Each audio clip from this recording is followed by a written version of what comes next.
মুর্শিদাবাদের রাজনৈতিক মানচিত্রে নতুন ইতিহাস তৈরি করল তৃণমূল কংগ্রেসের সর্বভারতীয় সাধারণ সম্পাদক অভিষেক বন্দ্যোপাধ্যায়ের রোড শো। শনিবার বহরমপুর শহর সাক্ষী থাকল এক অভূতপূর্ব জনসমুদ্রের।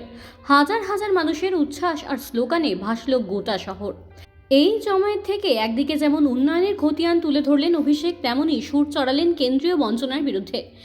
কেন্দ্রীয় সরকার বাংলার টাকা আটকে রেখেছে, এই অভিযোগ তুলে অভিষেক বন্দ্যোপাধ্যায় বলেন, বাংলা কখনো মেরুদণ্ড বিক্রি করতে জানে না। আমরা আত্মসমর্পণ করব না, শেষ রক্তবিন্দু পর্যন্ত লড়াই করব। তিনি স্পষ্ট জানান, বাংলার উন্নয়নের জন্য কেন্দ্রের দয়ার প্রয়োজন নেই। তিনি তথ্য দিয়ে জানান, গত বছর মুখ্যমন্ত্রী 12 লক্ষ মানুষকে বাড়ি দিয়েছেন। আগামী 15 দিনের মধ্যে রাজ্য সরকার আরও 20 লক্ষ মানুষকে বাড়ি দেবে। রাস্তা নির্মাণের প্রসঙ্গ টেনে তিনি বলেন, কেন্দ্র টাকা আটকে রাখলে গ্রামগঞ্জের মানুষ রাস্তা পাবে না ভেবেছিল, কিন্তু মুখ্যমন্ত্রী ডিসেম্বর মাসে 8,000 কোটি টাকা বরাদ্দ করেছেন 20,000 কিলোমিটার রাস্তা তৈরির জন্য। বিরোধীদের সরাসরি হুঁশিয়ারি দিয়ে অভিষেক বলেন, খেলা তোমরা শুরু করেছো, শেষ আমরা করব। মুর্শিদাবাদের বিরোধীদের 22-0 করার ডাক দিয়ে তিনি আরও বলেন, গদ্দারদের নাম এখনই বলতে হবে না, সময় এলে তাদের প্রকৃত রূপ বেরিয়ে আসবে। মুর্শিদাবাদের মানুষের পাশে থাকার অঙ্গীকার। এদিন বহরমপুরের আবেগে আপ্লুত অভিষেক জনগণকে শান্ত ও সংযত থাকার পরামর্শ দেন। তিনি আশ্বস্ত করেন যে মুর্শিদাবাদের প্রয়োজনে তিনি বারবার ছুটে আসবেন। তার কথায় একবার নয়, যতবার বলবেন ততবার আসবো, আপনাদের সঙ্গে কাঁধে কাঁধ মিলিয়ে লড়াই করব। অভিষেক বন্দ্যোপাধ্যায়ের এই রোড শো ঘিরে যে উন্মাদনা দেখা গেল, তাতে রাজনৈতিক মহলের ধারণা আগামী থেকে নির্বাচনে মুর্শিদাবাদে তৃণমূল কংগ্রেসের জমি আরও শক্ত হলো। জনসমুদ্রের এই ভিড় আর অভিষেকের আত্মবিশ্বাসী বার্তা বিরোধীদের জন্য বড় চ্যালেঞ্জ হয়ে দাঁড়ালো। তাদের বিরুদ্ধে মুর্শিদাবাদকে এক হতে হবে। মুর্শিদাবাদে কোন রকম ভাবে কোন বুথে যদি কেউ বিজেপির বিভাজনের রাজনীতির বীজ বপন করে বিভাজন তৈরি করতে পারে, তাহলে মুর্শিদাবাদ দুর্বল হবে আর বিজেপি শক্তিশালী হবে।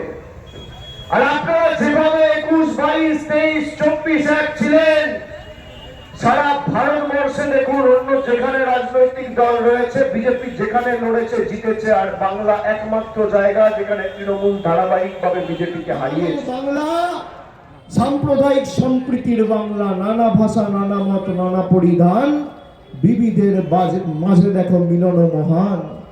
বৈচিত্র্যের মধ্যে একতাই আমাদের মূল মন্ত্র।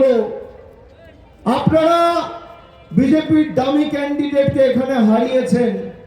সেই বিজেপির দামি ক্যান্ডিডেট 2023 সালে সাংবাদিক বৈঠক করে বলেছিল, অভিজিৎ গাঙ্গুলি যদি ভোটে দাঁড়ায় তাহলে অধীর চৌধুরী সবার আগে লাইনে দাঁড়িয়ে অভিজিৎ গাঙ্গুলিকে ভোট দেবে। অভিজিৎ গাঙ্গুলি কোন দলের হয়ে প্রার্থী হয়েছে?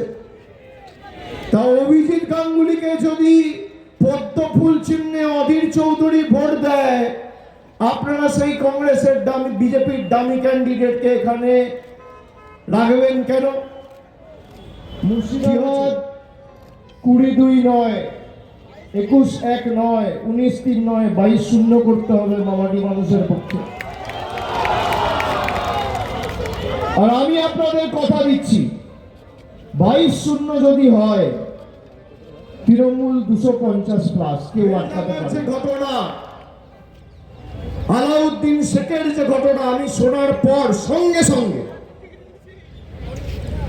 ঝাড়খণ্ডে মুখ্যমন্ত্রীর কার্যালয়ে কথা বলেছি। আমি তাকে বলেছি, এই ঘটনার পিছনে যদি কেউ দায়ী থাকে আপনি তদন্ত করে তার বিরুদ্ধে ব্যবস্থা নেবেন। তারা আমাদের আশ্বাস দিয়েছেন, যত দ্রুত সম্ভব রাজ্য পুলিশ প্রশাসন ঝাড়খণ্ডের কাজ করছে। কিন্তু আইন কেউ হাতে তুলে নেবেন না। আইন হাতে তুলে নিলে লাভ বিজেপির, লাভ এই গদ্দার গুলোর। আপনাদের এটা মাথায় রাখতে হবে, কারোর উস্কানিতে পা দেবেন না। এখানে ইউসুফ আছে, কালকেও আমাকে ফোন করে বলেছে আমি বেলডাঙ্গা যেতে চাই।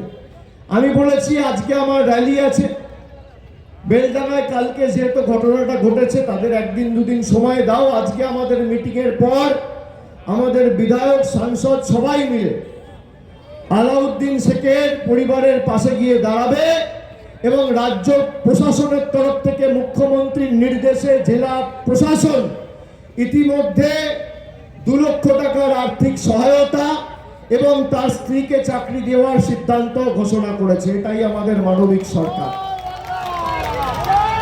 অপরিকল্পিত এসআইআর এর কারণে আজকে 2 মাসের মধ্যে প্রায় 84 জন মানুষ মারা গেছে। 116টা আত্মঘাতীর ঘটনা ঘটেছে। যারা সুইসাইড অ্যাটেম্প করেছে তার মধ্যে 84 জন মারা গেছে। আপনি ভাবুন, হঠাৎ ইচ্ছা হলো আজকে লাইনে দাঁড়িয়ে নাগরিকত্বের প্রমাণ দিতে হবে। কে হে তুমি, তোমাকে নাগরিকত্বের প্রমাণ দেবে? আমি কি খাবো, আমি কি পড়বো, আমি কোথায় হাঁটবো, আমি কার সাথে কথা বলবো, কি রঙের জামা পরবো, বিজেপির নেতারা ঠিক করবে? আপনি দেখেছেন বিজেপিকে গালাগালি দিয়ে গত 5 বছরে, 7 বছরে, 10 বছরে, 12 বছরে যবে থেকে মোদীর সরকার দেশ চালাচ্ছে, রাজ্য কংগ্রেসের কোন নেতা একটা সাংবাদিক বৈঠক করে এদের বিরুদ্ধে সরব হয়েছে? কোনদিন দেখেছেন অধীর চৌধুরীকে একটা সাংবাদিক বৈঠক করে নরেন্দ্র মোদী, অমিত শাহ বা এসআইআর এ মানুষের হয়রানি হচ্ছে একটা প্রশ্ন তুলেছে? দেখেছেন কেউ? সকাল বিকেল তৃণমূল কংগ্রেস আর মমতা বন্দ্যোপাধ্যায় আমার বাবা বাংলা মেরুদণ্ড বিক্রি করতে জানে না। আমরা আত্মসমর্পণ করব না, শেষ রক্তবিন্দু পর্যন্ত লড়াই হবে। খেলা তুমি শেষ করেছো আর খেলা আমরা শেষ করব। তুমি শুরু করেছো, আমরা শেষ করব। বাংলার মানুষকে বঞ্চিত করে রাখার খেলা। ভেবেছিল বাড়ি দেবো না, বাংলার মানুষ বাড়ি পাবে না। গত বছর মুখ্যমন্ত্রী 12 লক্ষ বাড়ি দিয়েছে, আগামী 15 দিনের মধ্যে 20 লক্ষ লোককে বাড়ি দেবে আমাদের সরকার। তোমাদের দরকার নেই অবদান। ভেবেছিল রাস্তার টাকা আটকে রাখবো, গ্রামে গঞ্জে প্রান্তিক মানুষ রাস্তা পাবে না।